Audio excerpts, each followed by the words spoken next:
Hi, I'm Peter Breggin, Peter R. Breggin, MD. I'm a psychiatrist. This is the fourth in my series of simple truths about psychiatry.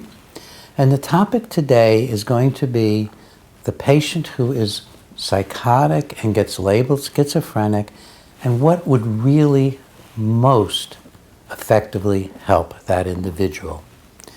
The first three presentations in this series have been about the limits of psychiatric drugs and how they are harmful to the brain.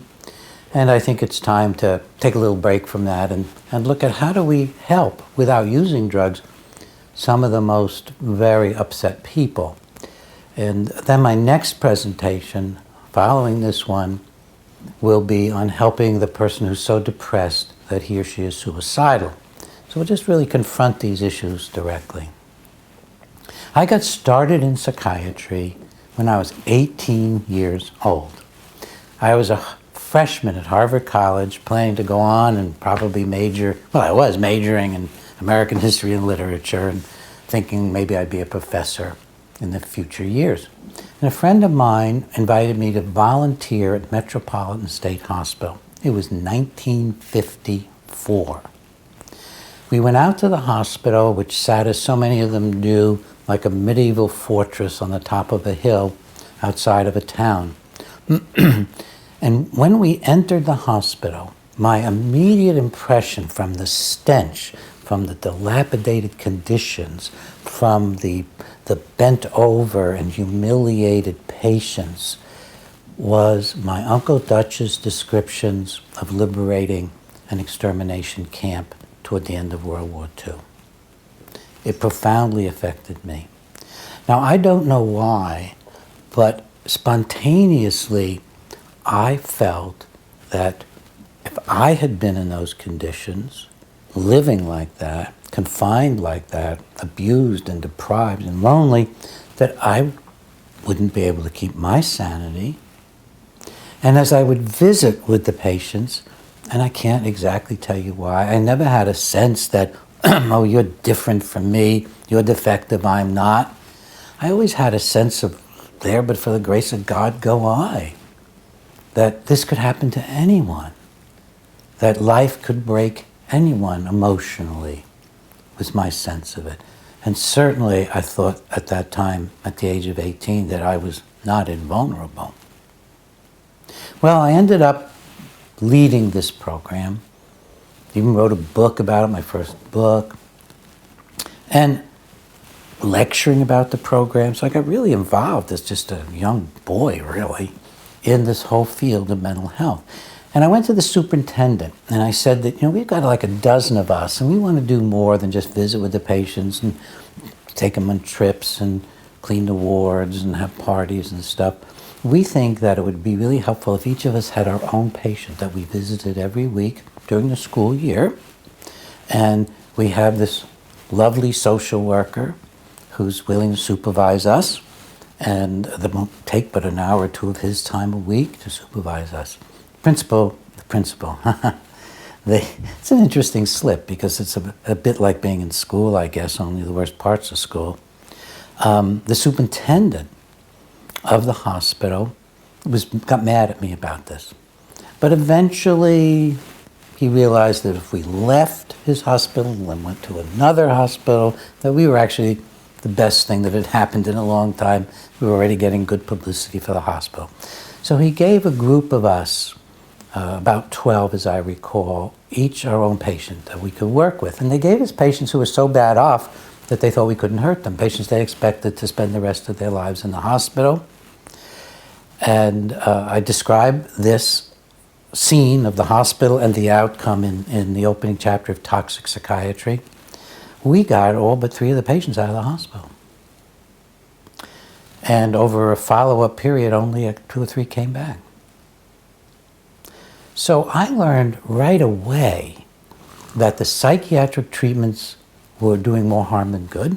And in the case of the State Mental Hospital, horribly more harm than good. And that the answer to helping even the most disturbed human being under the worst possible conditions was human relationship.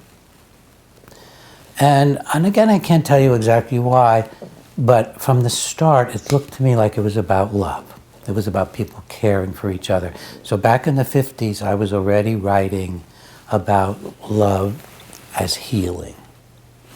Hadn't yet read Buber's I and Thou and other sophisticated books about this idea. And that's why I went into psychiatry.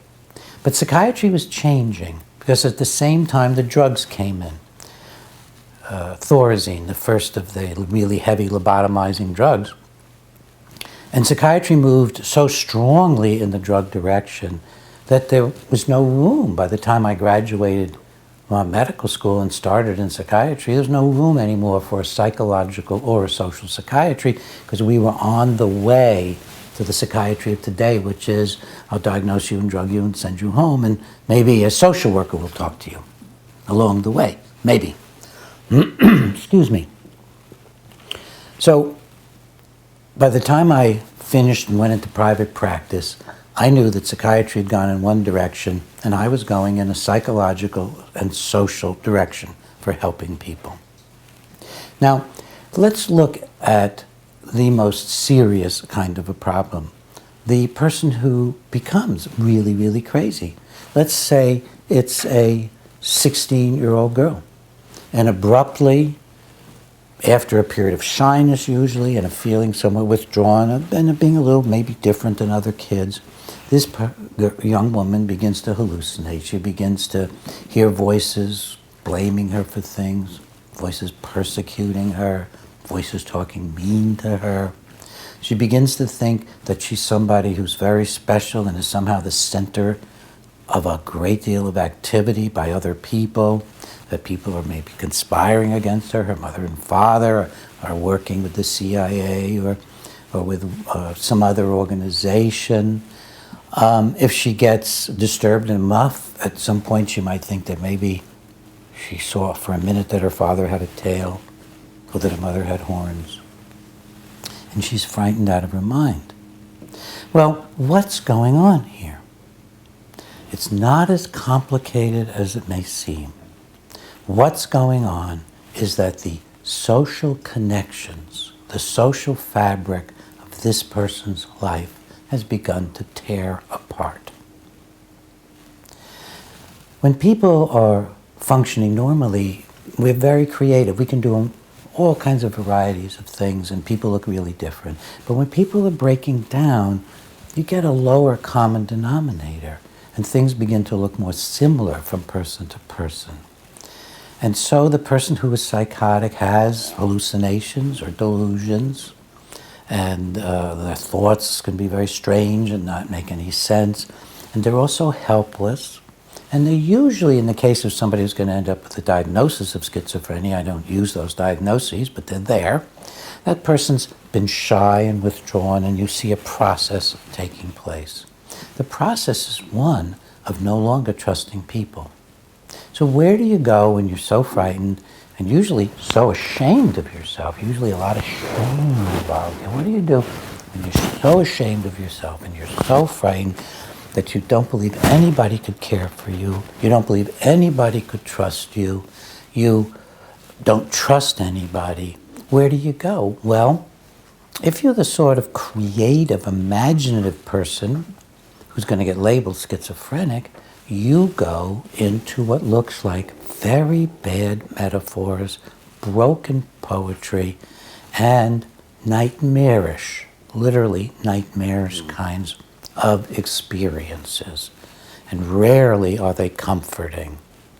The breakdown is not comforting. So what is the beginning of recovery for this person? It's not very complicated. It's the building of a trusting relationship with someone. And hopefully, if the parents are responsible and are willing to participate, healing the broken social threads of the family. That's the answer. That's the answer.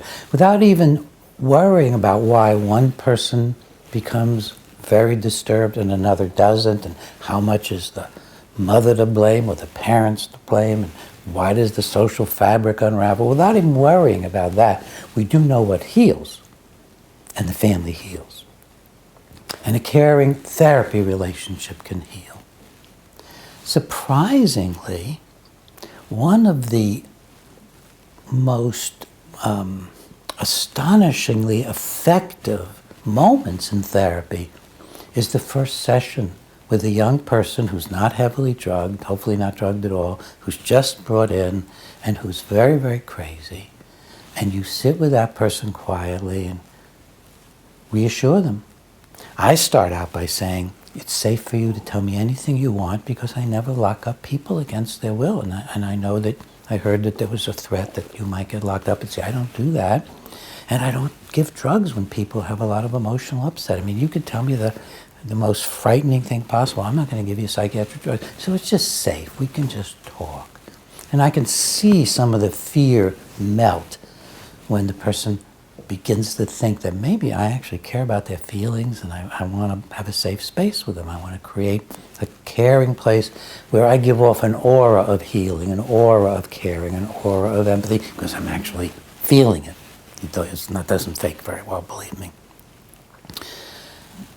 Under those conditions, you will see a person come back from deep craziness within a relatively short time. You can even see it in minutes. You can see that by halfway through an hour and a half, the person's no longer cocking their head and listening, or looking out the window, or staring at their feet. The person's relating to you. If you stop for a minute and you say, are you still hearing things? They might say, no. No, it's not all over. It's not going to be like life is all fun and games after that. But you can see this process happen quickly.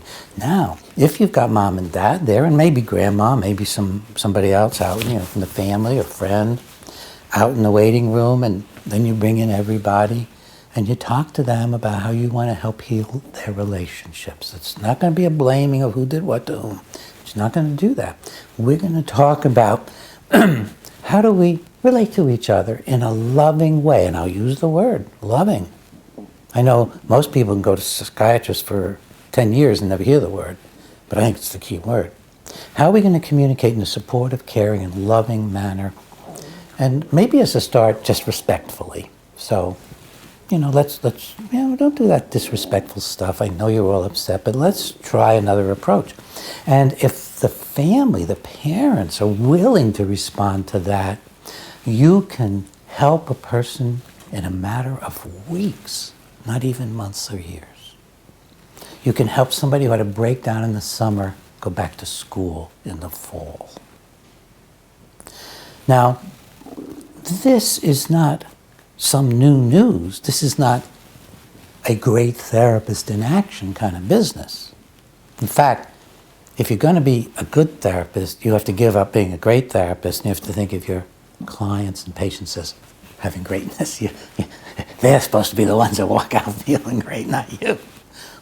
But this has been done again and again over centuries. Back in the 1800s and the late 1700s, there was an era called moral therapy, where facilities usually run by Quakers, the Tuke family in England, treated people of the most disturbed kind with kindness and caring and detailed instructions on how the aides had to be educated and being respectful and thoughtful and not overreacting. And as one of the Tukes wrote, and keeping the medical people out with their toxic treatments. And as best we can tell, the rates of people recovering were at least as good as now, and people aren't getting all these horrible drug reactions and terrible neurological disorders and shortened lifespan and dementia that the drugs we use to treat these folks can produce. And then in this country, Lauren Mosier created something called Soteria House, and you can just Google moral therapy. You can Google Soteria House. You can read my brain disabling treatments in psychiatry. There's a section about this in it. And toxic psychiatry has a section in it. But you can Google a lot of this. Google Soteria House or Lauren Mosier. He showed that if you took a group of people and had them go to a residential home run by a social worker, not a psychiatrist, and where all the aides were chosen not for their credentials, but for their ability to care and be gentle and non-coercive. And you sent some folks there, and then as a controlled clinical trial, you sent some folks randomly to the local mental hospital. People who did better without the drugs in Soteria House. Now, psychiatry responded by pushing Lauren Mosier, who was the head of the schizophrenia branch at NIMH when he did these studies. They pushed him out. And then California eventually, after many years, closed down Psychiatry House, but not until books and innumerable articles have been written about it. So I wanted you to know at the start, because I've been real critical of the drugs in the first few of my presentations, that there are very, very good solutions to helping disturb people. But they run counter to the drug companies, to the government programs, to the organized medicine. We need the public to be demanding these things. And there's another good program you can Google. It's called Open Dialogues. Just Google Open Dialogues. It's a Finnish program. And in that program, when people start to have a breakdown in the community, in Lapland specifically, Lapland, Finland, a team goes to the home and has an open dialogue. They talk among themselves, they talk with the family, they talk with the patient, and they have a saying that schizophrenia exists in between the members of the family. And they're so effective that they rarely use psychiatric drugs. They even more rarely use the heavy antipsychotic drugs. They've been so effective that the rate of so-called schizophrenia is down to almost zero because people are being helped in Lapland by these caring, family-oriented interventions. We're not ignorant about how to help people. We are not ignorant about how to help the most disturbed people. I was doing it when I was 18. Therapists around the world are still doing it. We have projects around the world. But we need you, the public, to say, this is what we want. We want caring havens to go to when we're in desperation. Thanks.